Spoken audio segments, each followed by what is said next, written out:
নমস্কার বন্ধুরা, আমি অয়ন। আজ আমাদের আলোচনার বিষয় শিশু অমনোযোগী, পড়াও ভুলে যায়। সকালে কি কি আসন করলে বুদ্ধি ও স্মৃতিশক্তি প্রখর হবে? শিশুর মনোযোগ কম, পড়া মনে রাখতে পারে না, এমন অভিযোগ অনেক বাবা মায়ের। আসলে কৃত্রিম বুদ্ধিমত্তার যুগে মন যা চাইছে তাই এসে যাচ্ছে হাতের মুঠোয়। মাথা ঘামানোর আর বিশেষ কোনো প্রয়োজন পড়ছে না। ঝটপট জটিল অঙ্ক কষে ফেলা হোক বা জরুরি কাজ মনে রাখা, যন্ত্রের ওপর ভরসা যতই বাড়ছে ততই ধুলো জমছে মস্তিষ্কে। সন্তান তীক্ষ্ণ বুদ্ধিসম্পন্ন ও মেধাবী হোক, সব বাবা মাই তা চান। তাই শিশুর স্বাস্থ্যের প্রতি যত্নবান হওয়ার পাশাপাশি তার মগজাস্ত্রেও শান দেওয়ার প্রয়োজন রয়েছে। সেই জন্য নিয়ম করে কিছু যোগাসন অভ্যেস করতে হবে।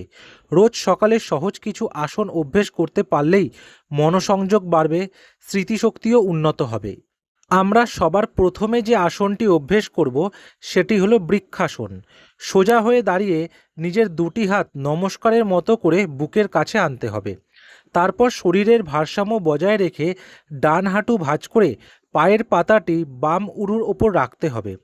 ধীরে ধীরে মেরুদণ্ড সোজা রেখে হাত নমস্কারের মতো করে মাথার উপর নিয়ে যেতে হবে। 30 সেকেন্ড এই অবস্থায় এক পায়ের ওপর দাঁড়িয়ে থেকে আবার আগের অবস্থানে ফিরে আসতে হবে। আমরা দ্বিতীয় যে আসনটি অভ্যেস করব সেটি হলো শশঙ্গাসন। যোগ ম্যাটের ওপরে হাঁটু মুড়ে বজ্রাসনে বসতে হবে। পায়ের পাতা যেন আরামদায়ক অবস্থায় থাকে, পিঠ সোজা থাকবে, দু হাত থাকবে হাঁটুর ওপরে। শ্বাস নিতে নিতে দু হাত কানের পাশ দিয়ে যতটা সম্ভব ওপরের দিকে তুলতে হবে। ধীরে ধীরে শ্বাস ছাড়তে ছাড়তে শরীর ঝুঁকিয়ে হাঁটুর সামনে মাথা রাখতে হবে। দু হাত সামনে ছড়ানো থাকবে। পরে হাত নিয়ে যেতে হবে গোড়ালির পাশে। এইভাবে 30 সেকেন্ড থাকার পর আবার আগের অবস্থানে ফিরে যেতে হবে। আমরা তৃতীয় যে আসনটি অভ্যেস করব সেটি হলো স্ট্যান্ডিং ফরওয়ার্ড ফোল্ড।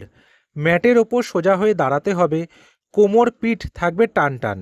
এবার কোমর থেকে শরীর ঝুঁকিয়ে দু হাতের তালু দিয়ে মাটি ছোঁয়ার চেষ্টা করতে হবে, তবে হাঁটু ভাঙলে হবে না। শরীর চর্চা করার অভ্যেস না থাকলে খুব বেশিক্ষণ এই অবস্থান ধরে রাখা যাবে না, তবে রোজ অভ্যেস করলে আয়ত্তে আসবে।